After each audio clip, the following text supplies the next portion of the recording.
의심의 법을 통한 교훈, 의심의 법을 통한 교훈이라는 제목으로 말씀 전하겠습니다. 오늘 본문 말씀은 부부간의 불륜에 대한 의심을 해결하는 의심의 법이라 불리는 율법에 대해서 기록하고 있습니다. 여기 의심의 법이라는 것은 남편이 아내의 간음에 대해서 의심하는 경우 아내의 간음이 있는지 없는지를 가리는 판결법이다라고 할 수가 있습니다. 그런데 일반적으로 남편이 아내를 의심하는 그런 경우에만 이 법이 적용되기 때문에 어떤 학자들은 남성 중심 사상을 반영하고 있다라고 주장하면서 율법에 이처럼 남녀 불평등의 사상에 대해서 나타내고 있지 않느냐, 율법은 남녀 불평등 사상에 대해서 말하고 있지 않느냐라고 주장하는 사람들도 있습니다. 그러나 이것은 그 당시 역사적 상황에 대한 그 충분하지 못한 인식에서 비롯된 잘못된 해석이다라고 할 수가 있습니다. 사실 의심의 법은 당시 남편에 의해서 모든 것이 임의로 판단되고 처분되던 그러한 상황, 즉 이 말이 무슨 말입니까? 남편이 아내를 버리려고 마음만 먹으면 언제든지 버릴 수 있는 그러한 시대적 상황 가운데서 오히려 여성에 대한, 즉 여성의 결벽을 호소하고 판결을 받도록 할 수 있는 여성에 대한 하나님의 파격적인 대우다라고 할 수가 있다는 것입니다.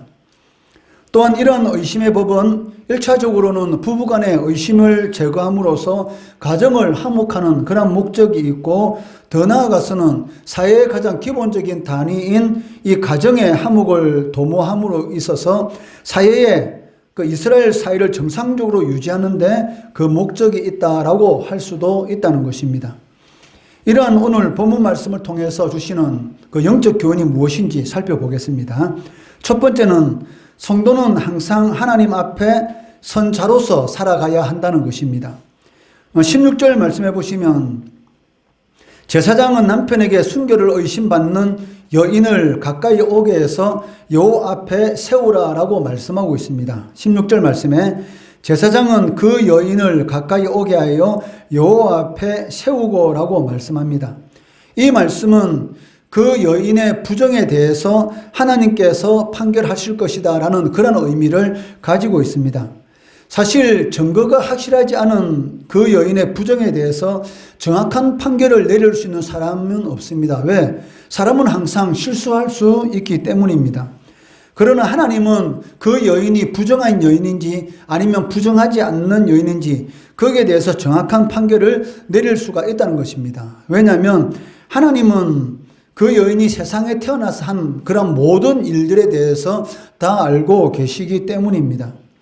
이 말은 이 여인이 지금 재판받는 지금 이 순간뿐만이 아니라 평생을 하나님 앞에서 살아왔다. 즉 여호와 앞에 선 그 여인의 삶은 지금 이 순간뿐만이 아니라 태어나서 지금까지 하나님 앞에서의 삶을 살아왔다라고 할 수가 있다는 것이죠. 이 세상에 태어나는 모든 사람들의 삶은 하나님 앞에서의 삶이라고 할 수가 있습니다. 그것은 믿는 자든지 믿지 않는 자든지 누구든지 다 해당이 된다는 것입니다. 이 세상에 존재하는 모든 사람은 태어나면서부터 죽을 때까지 하나님의 불꽃 같은 그 눈앞에서 단 한순간도 피할 수가 없다는 것입니다.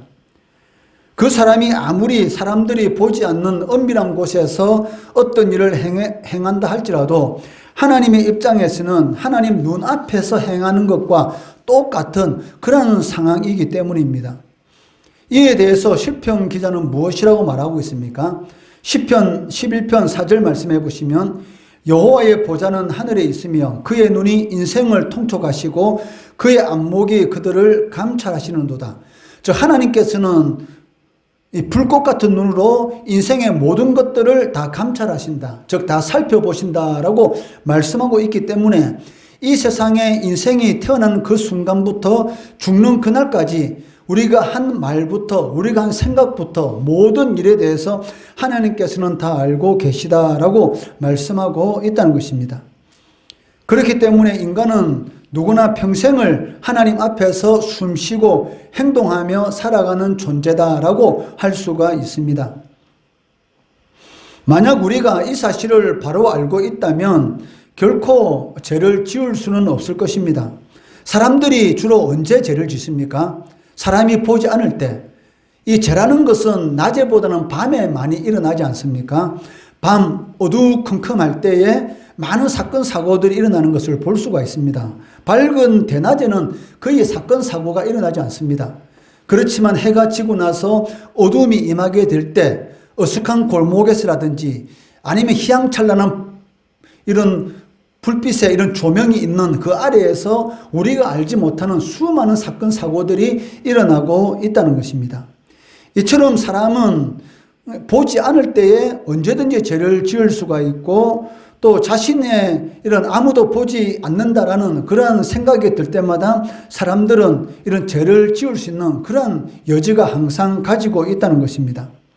다른 사람이 두 눈 부릅뜨고 보고 있는데 죄를 짓겠습니까? 죄를 짓지 않는 것이죠. 그렇기 때문에 이 대낮에는 거의 사건 사고가 잘 일어나지 않습니다.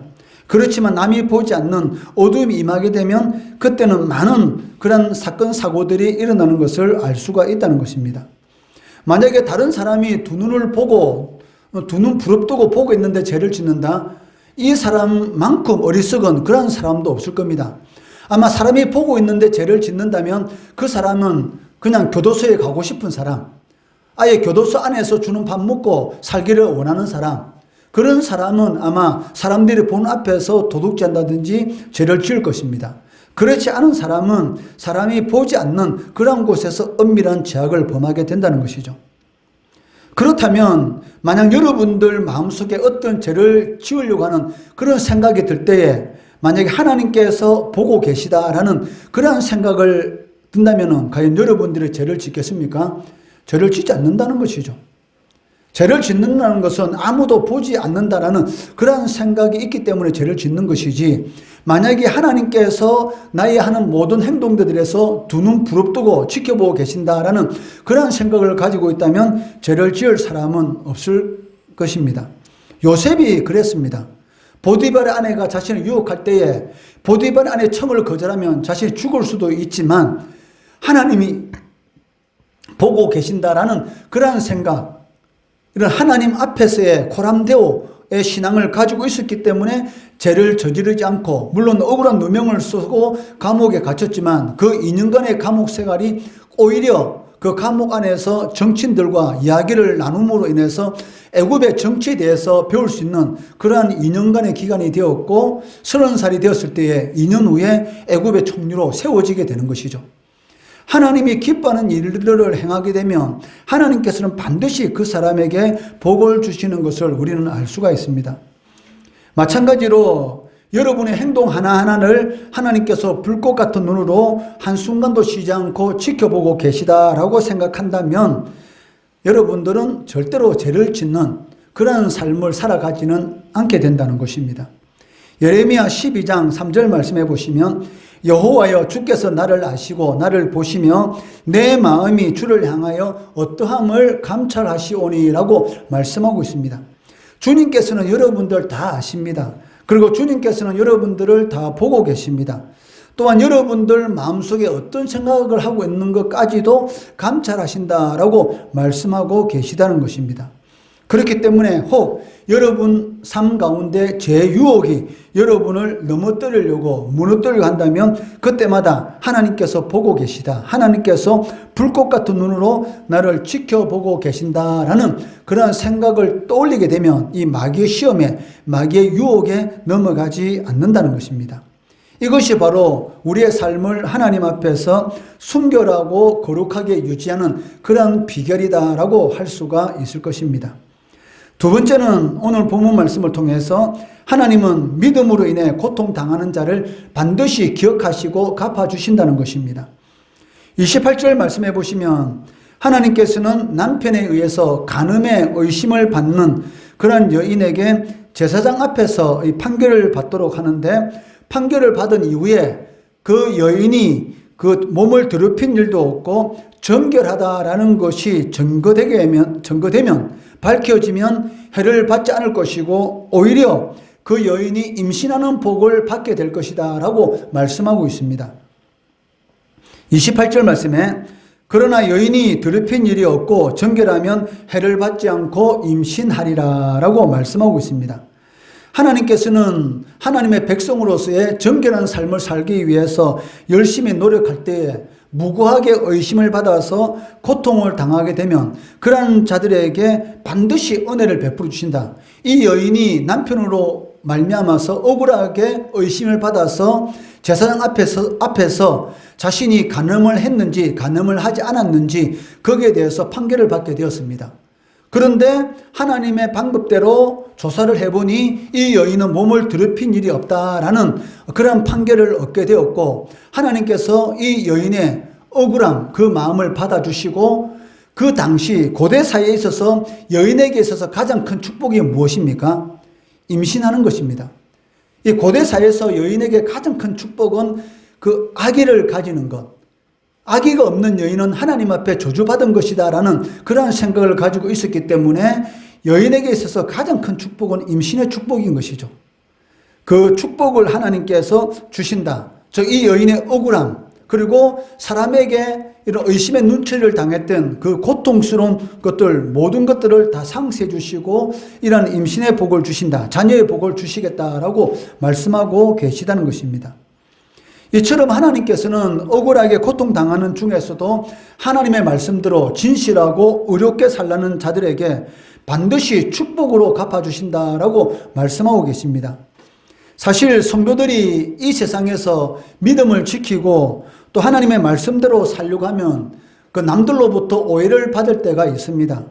남들은 다 부정을 저지르고 정직하지 못한 그런 삶을 살아갈 때에 나 홀로 정직하게 살려고 노력하면 세상 사람들은 뭐라고 말합니까? 니 똥 굵다, 니 잘났다, 지만 잘난 척하고 지만 정직한다 라는 그러한 손가락질과 비난을 받을 수도 있습니다.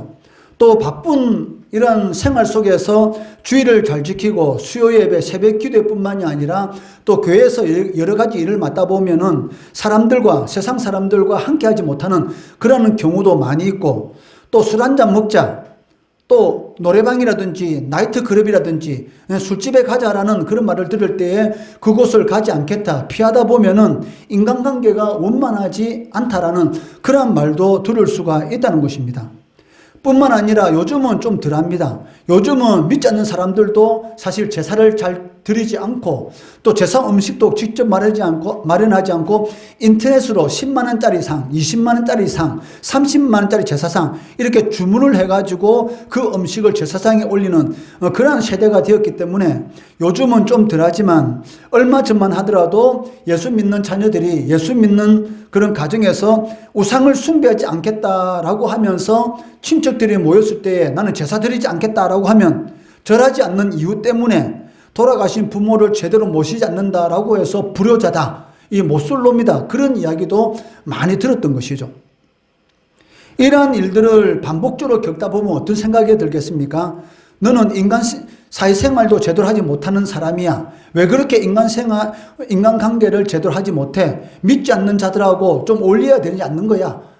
그렇게 하다가는 사회생활 제대로 하지 못해. 라는 비난을 자꾸 듣다 보면 여러분 마음속으로 어떤 생각이 들겠습니까? 내가 지금 무엇을 하는 건지 라는 그런 생각이 들 때도 있고 신앙의 믿음 생활에 해이가 들 때도 있다는 것입니다. 그렇지만 여러분이 반드시 명심해야 될 것은 무엇이냐면 세상에서 아무리 억울한 일을 당하고 그로 인해서 말할 수 없는 그런 고통을 당한다 할지라도 끝까지 참고 인내하고 신앙을 지켜야 한다는 것입니다. 사실 어려운 삶을 살기를 원하는 성도는 이러한 불의한 세력이 판을 치는 이 세상 가운데서 억울한 일을 당하는 것이 당연하다라고 생각해야 되는 것이죠. 믿지 않는 자들은 성질나면 성질나는 대로 다 하지 않습니까? 그런데 내가 믿기 때문에 화가 나더라도 참아야 될 때가 있지 않습니까? 예수 믿는 사람이 믿지 않는 사람과 똑같이 하다 보면 야, 너하고 나하고 다른 점 뭐야? 너는 교회 다닌다면서 왜 똑같이 해? 이런 말을 들을 수 있기 때문에 우리가 화가 나더라도 어떨 때는 손해보더라도 참을 때가 있다는 것이죠. 요한복음 15장 19절 말씀해 보시면 너희가 세상에 속하였으면 세상이 자기의 것을 사랑할 것이나 너희는 세상에 속한 자가 아니요 도리어 내가 너희를 세상에서 택하였기 때문에 세상이 너희를 미워하느니라. 왜 세상이 믿는 자들, 성도들을 미워하느냐? 여러분들은 세상에 속한 사람이 아니고 하늘에 속한 자들이기 때문입니다. 세상에 속하지 않았기 때문에 애매한 고난을 받을 때가 있고, 세상 사람들이 원하는 방식으로 살지 않기 때문에 비난을 받을 수도 있고 손가락질을 당할 수도 있다는 것입니다. 그렇다 할지라도 주님께서 여러분을 택하여 주셨기 때문에 미움받는 것, 미움받을 용기를 가지고 여러분들이 이 세상에서 살아가야 한다는 것이죠. 그렇기 때문에 우리가 세상에서 억울한 일을 당하고 그로 인해서 고통을 받을 때 그것이 내가 정말 하나님의 백성이구나, 내가 구원받은 하나님의 자녀구나라는 그런 자부심을 가질 필요가 있다는 것입니다. 특별히 우리가 믿음 때문에 세상 사람들의 오해와 손가락질을 받을 때 하나님께서는 그런 우리의 모습을 보고 너무나 기뻐하시고 자랑스러워하시고, 그리고 우리가 믿음을 지키고 말씀대로 살기 위해 세상 사람들로부터 오해와 손가락질을 받으면 받을수록, 또 그로 인해서 우리의 고통이 크면 클수록 하나님께서 우리에게 주시는 이 축복의 분량이 더욱더 커진다라고 약속하고 계시다는 것입니다. 베드로전서 4장 4절 말씀해 보시면, 너희가 그리스도 이름으로 치욕을 당하면 어떤 자로다? 복 있는 자로다. 예수 믿는 것 때문에 여러분들이 세상 사람으로부터 비난을 받고 손가락질을 당하고 조롱을 당하게 될 때 그것이 진짜 복 있는 자다라고 말씀하고 있습니다. 친구들이 같이 놀러가, 하루 주일 빠져먹고 놀러가면 어때서? 라고 말할 때에 가감하게 거부하고, 하나님이 기뻐하는 그러한 일을 할 때에 친구들이 조롱을 할 수도 있고, 친구들이 앞으로 너 안 볼 거야 라는 그런 겁박을 할 수도 있습니다. 그렇다 할지라도 하나님이 기뻐하는 그런 결단을 행하게 되면 그러한 자는 어떤 자다? 복 있는 자다. 그리고 그러한 자들 위에 뭐가 있다? 영광의 영, 곧 하나님의 영이 너희 위에 계시느니라. 즉 성령께서 너희와 함께 하신다 라고 말씀하고 있다는 것입니다. 오늘 이러한 본문 말씀을 통해서 우리는 두 가지를 살펴보았습니다. 첫 번째는 성도는 항상 하나님 앞에 선 자로서 사람은 보지 않더라도 하나님은 다 보고 계신다라는 그런 생각을 가지고 마귀의 시험이 올 때에, 죄의 유혹이 올 때에 하나님이 보고 계시는데 내가 어떻게 죄를 지을 수 있느냐라고 생각을 가지고 가감히 잘라버려야 됩니다. 두 번째는 하나님을 위해서 당하는 고통, 시련이 크면 클수록 여러분에게 하나님이 주시는 그 축복의 크기는 이루 말할 수가 없다는 것이죠. 그렇기 때문에 여러분들이 하나님이 기뻐하는 예배를 위해서, 하나님이 기뻐하는 말씀대로 살아갈 때에 친구들 조롱하고 여러분이 비난할 때에 속으로 어떻게 생각을 해야 됩니까? 하나님이 기뻐하시겠구나, 하나님의 복이 내 인생에 쌓이고 있구나 라고 생각하고 자부심을 가지라는 것이죠. 이런 생각으로 이 세상을 이기는 우리 성도들, 우리 중고등부 학생들 되기를 주의 이름으로 축원합니다.